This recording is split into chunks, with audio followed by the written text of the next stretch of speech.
안녕하세요 여러분. 오늘의 흥미로운 영상 내용은 미국이 실리콘밸리 알약 공장을 단속했습니다. 비밀리에 이미 중국으로 이전했습니다. 그리고 원하는 것을 얻으려면 입을 다물어 보세요.에 관한 것입니다. 우선 좋아요 버튼을 누르고 채널 구독 및 알림 설정도 잊지 마세요. 여러분의 관심과 지지가 저에게 큰 힘이 됩니다. 첫 영상은 월스트리트 저널에서 다룬 미국 정부의 실리콘밸리 알약 공장 단속에 대해 소개하려고 합니다. 이야기는 약물 남용과 텔레헬스 산업의 이면을 조명하는데요. 중국으로의 비밀 이전과 미국에서의 단속에도 불구하고 여전히 활발하게 운영되는 이야기가 핵심입니다. 2024년 9월 26일에 보도된 월스트리트 저널 기사에 따르면 던 글로벌이라는 미국 텔레헬스 스타트업이 에더럴과 같은 처방약을 불법적으로 유통한 혐의로 미국 연방 당국의 강력한 조사를 받았습니다. 에더럴은 주의력 결핍 과잉행동장애 ADHD 치료에 사용되지만 남용 가능성이 큰 약물로 미국 정부에서 엄격하게 관리하고 있습니다. 하지만 던 글로벌은 그 운영을 비밀리에 중국으로 이전하여 여전히 미국 고객에게 처방약을 쉽게 제공하고 있었죠. 이는 미국 내 마약 유통과 남용 문제와 결합되어 상당한 파장을 일으키고 있습니다. 던 글로벌의 창립자인 루티아 허는 미국에서 체포되었지만 회사는 이미 중국으로 주요 운영을 이전한 상태였습니다. 그녀는 중국의 직원들이 여전히 미국 고객들에게 처방약을 제공할 수 있도록 운영을 감독했으며 이는 미국 정부의 마약 단속 규제와 정면으로 충돌하는 행동이었죠. 루티아 허는 체포된 후에도 무죄를 주장했으며 카텍 연금을 조건으로 풀려났습니다. 하지만 검찰은 그녀와 회사가 660만 달러를 중국과 홍콩의 기관으로 송금하며 불법적인 거래를 지속하고 있다고 주장하고 있습니다. 던 글로벌의 운영 방식에는 심각한 문제가 있었습니다. 고객들은 10분 만에 ADHD 진단을 받고 처방전을 발급받을 수 있었습니다. 이와 같은 부적절한 진단과 처방은 많은 의학 전문가들에게 큰 우려를 불러일으켰고 결국 수많은 임상의들이 회사를 떠나게 만들었습니다. 이 스타트업은 팬데믹 동안 DEA 규제 완화로 급성장했습니다. 하지만 이 과정에서 에더럴과 같은 약물을 쉽게 처방받을 수 있도록 구조를 짰으며 미국 내부에서는 이를 규제하려는 움직임이 일어났습니다. 던 글로벌은 텔레헬스 사업을 통해 빠르게 성장했지만 중국팀이 미국 직원들보다 더 큰 경영권을 쥐게 되면서 문제는 더욱 커졌습니다.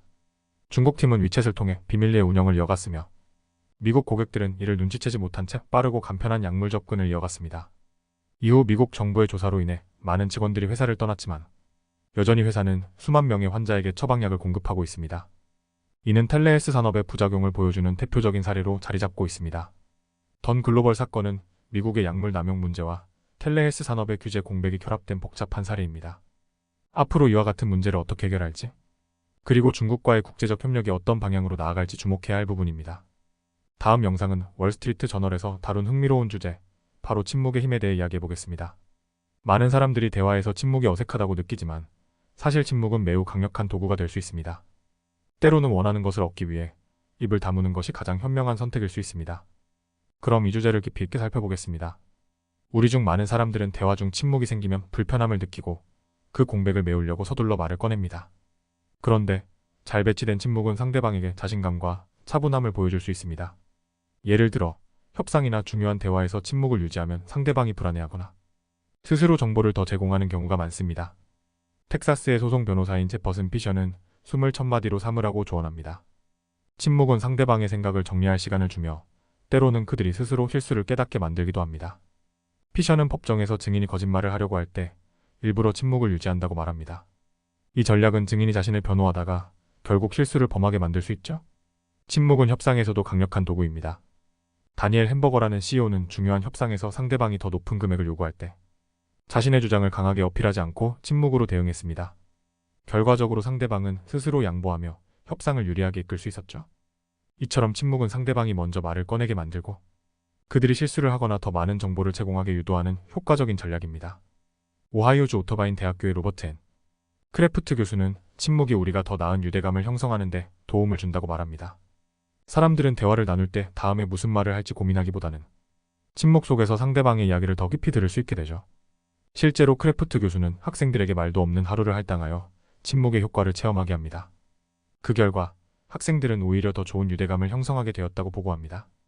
카일러 스펜서라는 재정 고문은 처음에는 고객과의 미팅에서 너무 많은 말을 하려고 노력했습니다. 그러나 그는 시간이 지나면서 침묵의 힘을 깨닫고 말을 줄이는 전략을 사용하기 시작했습니다. 고객들이 먼저 그들의 이야기를 하도록 기다리고 그 정보를 바탕으로 신뢰를 쌓고 성공적인 비즈니스를 이끌어 나갔습니다. 오늘은 침묵의 중요성과 그 힘에 대해 이야기했습니다. 침묵은 단순히 대화를 멈추는 것이 아니라 상황을 통제하고 상대방의 반응을 이끌어내는 강력한 도구가 될 수 있습니다. 여러분도 일상에서 침묵을 잘 활용하는 방법을 익혀보세요. 원하는 것을 더 쉽게 얻을 수 있을지도 모릅니다. 오늘은 여기까지입니다. 다음 영상에서 더 유익하고 흥미로운 내용으로 찾아뵙겠습니다. 이 영상은 투자 의견이 아닙니다. 매우 고맙습니다.